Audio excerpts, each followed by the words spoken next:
So last class में हम लोगों ने पढ़ लिया था अबाउट द प्रिपरेशन।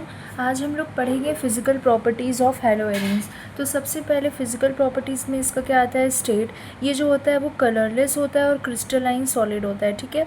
इसका जब भी ये लिक्विड फॉर्म में होता है तो कलरलेस होता है और सॉलिड फॉर्म में क्रिस्टलाइन होता है। सॉल्युबिलिटी क्या, ऑर्गेनिक सॉल्वेंट में जो है ये सॉल्यूबल होता है। ऑर्गेनिक सॉल्वेंट मतलब बेंजीन हो गया, इथर हो गया, अब हो गया CCl4 CHCl3, ठीक है। लेकिन वाटर में इंसॉल्युबल रहता है। तो जो भी हेलोएरिन्स है ये ऑर्गेनिक सॉल्वेंट में सॉल्युबल हो जाता है लेकिन वाटर में इंसॉल्युबल रहता है, ठीक है, due to absent of hydrogen bonding. अब आते हैं हम लोग बॉइलिंग पॉइंट और मेल्टिंग पॉइंट में। Boiling point of haloarenes low रहता है due to absence of H bonding, ठीक है। और boiling point of halobenzene increases with increase in size of halogen. मतलब कि अगर तुम कोई भी हेलोजन लो, जैसे कि आयोडीन का साइज़ सबसे बड़ा हुआ, ठीक है, और फ्लोरीन, क्लोरीन, ब्रोमीन, आयोडीन के बाद ब्रोमीन का साइज़ बड़ा है, उसके बाद क्लोरीन का, देन आता है फ्लोरीन का, राइट। तो सबसे ज़्यादा जिस हेलोजन का साइज़ बड़ा होगा उसी का बॉइलिंग पॉइंट ज़्यादा होगा। मतलब boiling point increases with increase in size of halogen. तो अगर सपोज बेंजीन रिंग के साथ आयोडीन अटैच है तो उसका बॉइलिंग पॉइंट सबसे ज़्यादा होगा, क्योंकि बेंजीन के साथ जो आयोडीन अटैच है वो आयोडीन का साइज़ जो है वो सबसे बड़ा है सारे हेलोजन्स में। उसके बाद आता है ब्रोमीन, उसके बाद बॉइलिंग पॉइंट किसका ज़्यादा होगा, आयोडोबेंजीन के बाद ब्रोमोबेंजीन का। क्यों? क्योंकि आयोडीन के बाद ब्रोमीन का जो है वो बॉइलिंग पॉइंट ज़्यादा होगा, क्योंकि ब्रोमीन का साइज़ ज़्यादा होता है, ठीक है। Now let's come on move to the chemical properties. अच्छा, अब आता है केमिकल प्रॉपर्टीज़ में सबसे पहले न्यूक्लियोफिलिक सब्स्टिट्यूशन रिएक्शन। तो न्यूक्लियोफिलिक सब्स्टिट्यूशन रिएक्शन जो है वो अल्काइल हैलाइड्स में जो है वो कम होता है as compare to aryl halides. क्यों होता है? Due to the presence of double bond character. हम लोग के जो एराइल हैलाइड्स ने बेंजीन रिंग में डबल बॉन्ड कैरेक्टर है, इसकी वजह से न्यूक्लियोफिलिक सब्स्टिट्यूशन रिएक्शन इसमें लेस रिएक्टिव होता है और उसमें ज़्यादा होता है क्योंकि उसमें सारा सिंगल बॉन्ड्स रहता है अल्काइल हैलाइड्स में। सो अगर क्वेश्चन आया chlorobenzene are less reactive than CH3Cl और C2H5Cl, वाई? बिकॉज क्लोरोबेंजीन क्या है, इसमें बेंजीन के साथ क्लोरीन अटैच और बेंजीन में डबल बॉन्ड होगा, तो डबल बॉन्ड कैरेक्टर की वजह से इसका न्यूक्लियोफिलिक सब्स्टिट्यूशन रिएक्शन का रिएक्टिविटी कम हो जाएगा और इसमें कोई डबल बॉन्ड नहीं होता है, इस वजह से इसका ज़्यादा होगा। Okay, let's move to the next point. अब हम लोग पढ़ेंगे रिप्लेसमेंट बाय हाइड्रोक्सिल ग्रुप। इसमें क्या होता है, कोई भी जो होता है हेलोबेंजीन होता है उसका जो हेलोजन होता है वो रिप्लेस हो जाता है बाई OH ग्रुप, यानी बाई अल्कोहलिक ग्रुप। तो यहाँ क्लोरोबेंजीन है, बेंजीन के ऊपर क्लोरीन लगा हुआ है, इससे इसकी जगह हम लोग को OH लाना है, ठीक है। तो यहाँ पे देखो फिनॉल बन गया। ये 2 स्टेप्स में बना है। सबसे पहले हम लोग क्लोरोबेंजीन में रिएजेंट क्या डाले, aqueous NaOH। You have to learn the name of the reagent thoroughly, और हम लोग को टेम्परेचर का भी ध्यान रखना है। तो ये डाले तो सबसे पहले हम लोग को मिला sodium phenoxide. This is the first step. First step में सोडियम फेनोक्साइड मिल रहा है, ONaCl की जगह अटैच हुआ। सेकेंड स्टेप में जब हम लोग इसमें रिएजेंट डाले H3O+, तब हम लोग को OH मिला and which is phenol. Benzene के साथ जब भी OH ग्रुप अटैच रहता है, अल्कोहल ग्रुप, उसको हम लोग फिनॉल बोलते हैं, राइट। और जब भी CH3 अटैच रहता है उसको हम लोग टॉलुइन बोलते हैं, ठीक है, या मिथाइल बेंजीन भी बोलते हैं। तो क्लोरोबेंजीन से फिनॉल बना कितने स्टेप्स में, 2 स्टेप में। सबसे पहला रिएजेंट एक्वस NaOH डाले तो सोडियम फेनोक्साइड मिला, उसके बाद H3O+ डाले तो फिनॉल मिला। तो you have to learn the name of the reagents, you have to learn कि कितना टेम्परेचर था और कितने स्टेप में बना, ये 2 स्टेप में बना, ठीक है। तो replacement bye hydroxyl group means hydrogen atom is replaced by the OH group, ठीक है। तो ये होता है रिप्लेसमेंट बाय हाइड्रोक्सिल ग्रुप, ठीक है। तो इसका नाम है रिप्लेसमेंट बाय हाइड्रोक्सिल ग्रुप को हम लोग डाउस प्रोसेस भी बोलते हैं। अब हम लोग आते हैं एक कंसेप्ट की तरफ। In presence of electron withdrawing group at ortho and para position reactivity increases. What does this mean? Electron withdrawing group क्या होता है? इलेक्ट्रॉन विड्रॉइंग ग्रुप वो एक ग्रुप होता है जो कि इलेक्ट्रॉन डेंसिटी को अपनी तरफ पुल करता है। तो यहाँ पे हम लोग इलेक्ट्रॉन विड्रॉइंग ग्रुप वैसे तो बहुत सारा होता है, लेकिन एग्जांपल ये हम लोग NO2, ठीक है। तो NO2 को हम लोग लेके यहाँ पे आगे का रिएक्शंस करेंगे। तो ये क्या करेगा, इलेक्ट्रॉन डेंसिटी को अपनी तरफ पुल कर लेगा और इलेक्ट्रॉन जो है वो फ्रीली इसके पास आ जाएगा। तो सबसे पहले देखो यहाँ पे क्या हुआ, ये क्लोरोबेंजीन के साथ हम लोग एक इलेक्ट्रॉन विड्रॉइंग ग्रुप ऐड किए EWG, तो एक NO2 ऐड किए, ठीक है। और यहाँ पे रिएजेंट्स क्या यूज़ हुआ है, NaOH and H3O+ other reagents use. ये 2 रिएजेंट है, you have to learn the name of temperature. तो इससे हम लोग को क्या मिला, फिनॉल मिल गया, ठीक है। तो फिनॉल जब हम लोगों को मिला तो जब एक इलेक्ट्रॉन विड्रॉइंग ग्रुप अटैच था तो नॉर्मल प्लेस में हम लोग को फिनॉल मिला, ठीक है। देखो यहाँ सिर्फ एक ही इलेक्ट्रॉन विड्रॉइंग ग्रुप अटैच है, लेकिन जब यहाँ 2 EWG अटैच है, देखो यहाँ पे एक अटैच है, यहाँ पे दूसरा अटैच है, सेम रिएजेंट और सेम टेम्परेचर यूज़ हो रहा है, मतलब temperature different but reagent same use होगा। तो हम लोग को क्या मिला इस बार, वही सेम चीज़ हम लोग को मिला। यहाँ पे Cl नहीं होगा, OH होगा। वही सेम चीज़ हम लोग को मिला है यहाँ पे ऑर्थो और पैरा पोजिशंस पे, लेकिन इस बार रिएक्टिविटी बढ़ गया, हम लोग को फास्टर पेस में ये मिला। लेकिन अब जब देखो हम लोग यहाँ पे 3 इलेक्ट्रॉन विड्रॉइंग ग्रुप अटैच कर दिए तो सबसे ज़्यादा रिएक्टिविटी इसमें शोन हुआ है। Reagent again will be same, just temperature different होगा, रिएजेंट सब में सेम होगा। ओके, तो यहाँ पे क्या हुआ, एक जगह क्लोरीन था, 1 2 3 3 जगह यहाँ पे NO2 अटैच था, तो हम लोग को प्रोडक्ट में भी Cl की जगह OH मिला और 3 सेम जगह NO2 अटैच मिला। ठीक है, तो यहाँ पे क्या हुआ, हम लोग हमेशा देखो नोटिस करो कि हम लोग जो EWG अटैच कर रहे हैं वो हमेशा ऑर्थो और पैरा पोजिशन पे अटैच करें, मेटा पोजिशन पे क्यों नहीं अटैच करें, because in presence of EWG at ortho and para position reactivity increases. मतलब अगर हम लोग ऑर्थो और पैरा पोजिशन पे ऐड करेंगे तभी इसका रिएक्टिविटी बढ़ेगा, मेटा पोजिशन पे नहीं बढ़ेगा। इसीलिए जब हम लोग 3 इलेक्ट्रॉन विड्रॉइंग ग्रुप अटैच किए तो एक जगह ऑर्थो अटैच किए, एक जगह हम लोग पैरा में अटैच किए, तीसरा वाला हम लोग मेटा में अटैच कर सकते थे, बट हम लोग यहाँ इस साइड ऑर्थो में अटैच किए। क्यों? क्योंकि ऑर्थो और पैरा पोजिशंस पे ही EWG अटैच करने से रिएक्टिविटी बढ़ता है, मेटा पोजिशन पे अटैच नहीं करना है हम लोगों को। तो यहाँ पे इसका एक्सप्लेनेशन है, देखो अगर हम लोग नॉर्मली क्लोरोबेंजीन को रिएक्ट करवाएंगे NaOH और H3O+ रिएजेंट के साथ तो वो डिफ़िकल्ट हो जाएगा रिएक्ट करना, क्योंकि उतने अच्छे से रिएक्ट नहीं कर पाता है क्लोरोबेंजीन या कोई भी हैलोजन बेंजीन NaOH के साथ। तो इसीलिए हम लोग एक इलेक्ट्रॉन विड्रॉइंग ग्रुप लगाते हैं। तो यहाँ पे NO2 लगा है, ये क्या करेगा, इलेक्ट्रॉन डेंसिटी को पुल करेगा away from the rest of the molecule. ठीक है, मतलब इलेक्ट्रॉन डेंसिटी को क्लोरीन, मतलब ये कार्बन और क्लोरीन का बॉन्ड को CCl बॉन्ड को वीक कर देगा, इलेक्ट्रॉन डेंसिटी NO2 अपने तरफ पुल कर लेगा, मतलब इलेक्ट्रॉन अपनी तरफ पुल कर लेगा, CCl बॉन्ड वीक हो जाएगा और क्लोरीन अपने आप भाग जाएगा। तो क्लोरीन जब चला गया उसकी जगह OH आके सब्सटीट्यूट हो जाएगा। तो C और Cl का बॉन्ड वीक कर दिया NO2 इलेक्ट्रॉन डेंसिटी अपनी तरफ पुल करके। तो जब ये वीक हो गया कार्बन और क्लोरीन का बॉन्ड तो क्लोरीन भाग गया, इसकी जगह OH आ गया। सो OH has substituted chlorine when CCl bond weakens because of NO2। ये क्या किया, इलेक्ट्रॉन डेंसिटी को अपनी तरफ पुल कर लिया, तो इसीलिए OH इजीली रिप्लेसेस Cl। तो अब जितना ज़्यादा NO2 होगा जितना जल्दी CCl बॉन्ड वीक होगा उतना जल्दी क्लोरीन भाग जाएगा और उतना जल्दी OH आ जाएगा। इसीलिए यहाँ पे लिखा है मोर number of electron withdrawing group present more is the reactivity.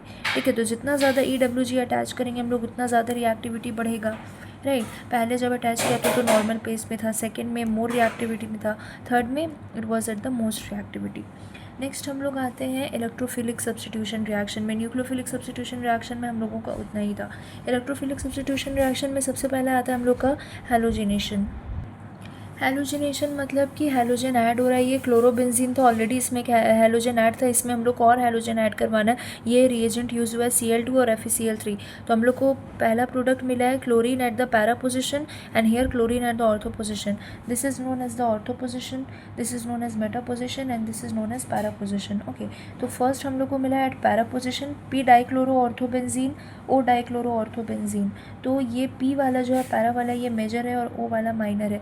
क्यों पैरा वाला मेजर? इसलिए because the 2 chlorine atoms remain far apart. यहाँ पे ये क्लोरीन एटम और ये क्लोरीन एटम बहुत ज़्यादा दूर है तो रिपल्जन दोनों के बीच में कम होगा। यहाँ पे पास में है दोनों क्लोरीन एटम तो रिपल्जन ज़्यादा होगा, इसीलिए इसमें रिपल्जन कम होगा। सो ये मेजर प्रोडक्ट है एंड ये जो है वो माइनर प्रोडक्ट है। तो याद रखना हैलोजिनेशन में जब हम लोग ये रिएजेंट डाल रहे हैं क्लोरोबेंजीन में, we got 2 products, one at the para position, one at the ortho position. Learn the names and this one is major because of the reason that there is less repulsion between the 2 chlorine atoms. Next comes nitration. अब यहाँ पे chlorobenzene में हम लोग reagent डाला cone KCnO3 और cone H2SO4। ठीक है, तो हम लोग को क्या मिला है NO2 at the para position, NO2 at the ortho position. तो ये हमेशा याद रखना पैरा वाला ही मेजर होगा। वाई?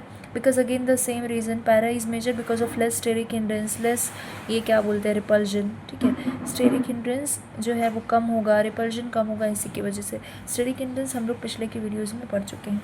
तो ये चीज़ याद रखना, हमेशा 2 प्रोडक्ट बनेगा, पैरा और ऑर्थो, मेटा कहीं नहीं बनेगा, जिसमें से पैरा ही हमेशा मेजर होगा और ऑर्थो माइनर होगा। ठीक है, अब हम लोग बात करते हैं, लेकिन ये याद रख लेना कि क्या क्या रीजन्स डालने हैं तो हम लोग का क्या ऐड हो रहा है ऑर्थो और पैरा पोजिशन में। When we are adding these 2 as the reagents, chlorine add हो रहा है। When we are adding nitric acid and sulphuric acid then NO2 add हो रहा है। अब हम लोग आते हैं सल्फोनेशन पे। सल्फोनेशन पे भी देखो हम लोग क्लोरोबेंजीन ही ले रहे हैं, हर जगह हम लोग क्लोरोबेंजीन ले रहे हैं, रिएक्टेंट सेम रहेगा, बस रिएजेंट डिफरेंट रहेगा। इसकी वजह से हम लोग प्रोडक्ट में जो अटैच हो रहा है ग्रुप वो डिफरेंट रहेगा। ठीक है। अब हम लोग बात करते हैं सल्फोनेशन का। तो इसमें हम लोग रिएजेंट डाले सिर्फ कॉन का H2SO4, तो हम लोग को क्या मिला, ये होता है sulphonic acid. I hope you know we have studied in class 11 SO3H sulphonic acid. तो पैरा पोजिशन पे मिला, ऑर्थो पोजिशन पे मिला, राइट, पैरा वाला मेजर है, ठीक है। नेक्स्ट आता है फ्रिडल क्राफ्ट रिएक्शन। ये रिएक्शन जो है वो दो पार्ट्स में डिवाइडेड है। पहला होता है इसका एल्काइलेशन, सेकेंड होता है एसाइलेशन। ये नाम ही बस खतरनाक है, कुछ खतरनाक नहीं। ये साइंटिस्ट का नाम था, इसीलिए फ्रिडल क्राफ्ट यहाँ पे लिखा है।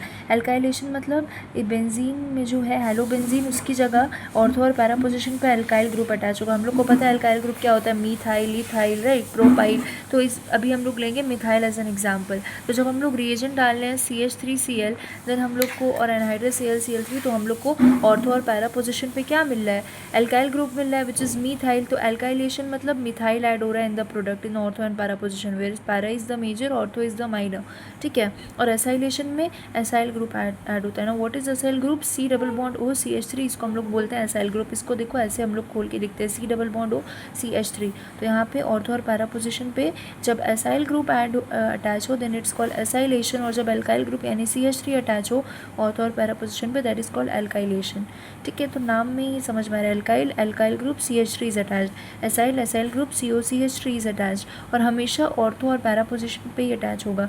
बस रिएजेंट यहाँ पे जो है वो अलग अलग यूज़ हुआ है, ठीक है। अब हम लोग आते हैं यहाँ पे रिएक्शन विथ मेटल्स पे। तो जब मेटल्स के साथ ये जो है बेंजीन रिएक्ट कर रहा है, हेलोबेंजीन, तब क्या हो रहा है। सबसे पहले आता है, इसका भी 3 सब पार्ट्स है। Wurtz Fittig reaction is the first. जब एक aromatic ring joins with one alkyl group, अब ये एक एरोमेटिक बेंजीन रिंग है, यानी मतलब क्लोज्ड बेंजीन रिंग, इसके साथ एक हैलोजन अटैच है। जब ये एक एल्काइल ग्रुप के साथ अटैच है, RX क्या होता है, एल्काइल ग्रुप के साथ अटैच होता है। This is called Wurtz Fittig reaction. You have to learn the name of reagent again. तो ये X की जगह यहाँ पे क्या आ जाता है, R आ जाता है। R substituted X over here, ठीक है, X की जगह R आ जाएगा। अब हम लोग बात करेंगे सिर्फ फिटिंग रिएक्शन। वो क्या होता है, जब दो बेंजीन रिंग डायरेक्टली ज्वाइन होता है। तो यहाँ पे हम लोग एक वही सेम लिए हेलोबेंजीन, बस यहाँ पे बैलेंस करने के लिए इक्वेशन को 2 ऐड कर दिए। वुड्स फिटिंग रिएक्शन में 2 नहीं होगा, फिटिंग रिएक्शन में 2 होगा in order to balance it. Same reagent will be there to any dry ether. इस बार क्या हो रहा है, दो बेंजीन आपस में डायरेक्टली अटैच्ड है बाय अ सिंगल बॉन्ड, ठीक है। You can show it like this also. इसको हम लोग बोलते हैं biphenyl. Fitting reaction when 2 benzene rings join directly and the reagent इस बार दोनों में सेम है, रिएक्टेंट भी सेम है, बस बैलेंस करने के लिए यहाँ पे 2 लगा दिया गया है। अब last but not the least reaction of this chapter haloarenes is Ullman reaction. What actually happens over here, यहाँ पे एक आयोडोबेंजीन लिया जाता है, हेलोबेंजीन में मतलब आयोडीन लिया जाता है हेलोजन में। तो आयोडोबेंजीन के साथ कॉपर को हम लोग रिएजेंट यूज़ करते हैं, और हम लोग को 2 बेंजीन रिंग डायरेक्टली अटैच मिलता है। इसके साथ हम लोग को इस बार साइड प्रोडक्ट में कॉपर आयोडाइड भी मिल रहा है। ऊपर वाले में हम लोग को सिर्फ 2 बेंजीन रिंग डायरेक्टली अटैच मिल रहा था, इस वाले में 2 बेंजीन रिंग के साथ कॉपर आयोडाइड भी अटैच मिल रहा है। क्यों, क्योंकि इस बार हम लोग रिएजेंट दूसरा यूज़ किए हैं, और स्पेसिफिकली हम लोग हेलोजन में आयोडीन यूज़ किए हैं, ठीक है। तो रिएक्शंस का नाम डिफरेंट क्यों है, क्योंकि रिएजेंट्स डिफरेंट यूज़ हो रहा है, माइनर और मेजर प्रोडक्ट डिफरेंट मिल रहा है, बाकी ये मैकेनिज्म सब में सेम हो रहा है, सब्स्टिट्यूशन हो रहा है, एलिमिनेशन हो रहा है, यही सब हो रहा है। बस you have to learn the name of the reagents and what is the major product, minor product. इस वजह से जो है सारे इतने सारे रिएक्शंस हैं और सबका स्पेसिफिक नाम दिया गया है इन ऑर्डर टू कि कौन सा साइंटिस्ट उसको ये किया है। अब हम लोग चैप्टर के एंड में आ गए हैं। हेलोबेंजीन जो है मतलब हेलोएरीन्स, उसका प्रिपरेशंस हम लोग पढ़ लिए, फिजिकल प्रॉपर्टीज़ पढ़ लिए, केमिकल प्रॉपर्टीज़ पढ़ लिए। अब हम लोग पढ़ेंगे टेबल, ठीक है। अभी तक हम लोग जितना भी पढ़े हैं केमिकल प्रॉपर्टीज़ में इलेक्ट्रोफिलिक सब्स्टिट्यूशन के अंदर, तो पहले हम लोग पढ़े हैलोजिनेशन, फिर नाइट्रेशन, सल्फोनेशन, फिडल क्राफ्ट्स में एल्काइलेशन पढ़े, एसाइलेशन, फिर ये 3 अभी लास्ट में जो हम लोग पढ़े। तो इसका देखो रिएक्टेंट्स लिखा हुआ है, रिएजेंट्स लिखा हुआ है, and what are the main products we are getting लिखा हुआ है। तो इससे हम लोग को लर्न करने में आसानी हो जाएगा, ठीक है। वैसे तो रिएक्शन समझ के पढ़ना है, लेकिन यहाँ से हम लोग लर्न भी कर सकते हैं। So make sure to learn this. ये सब वही है जो अभी हम ऊपर समझाए। Okay, so we have completed the chapter. In the next video we will start the next chapter which is alcohols, phenols and ethers. अभी के लिए हम लोग का जो ऑर्गेनिक केमिस्ट्री का क्लास 12 का जो फर्स्ट चैप्टर था haloalkanes and haloarenes, that is completed. So meet you in the next video. Till then stay tuned. Please like, share and subscribe.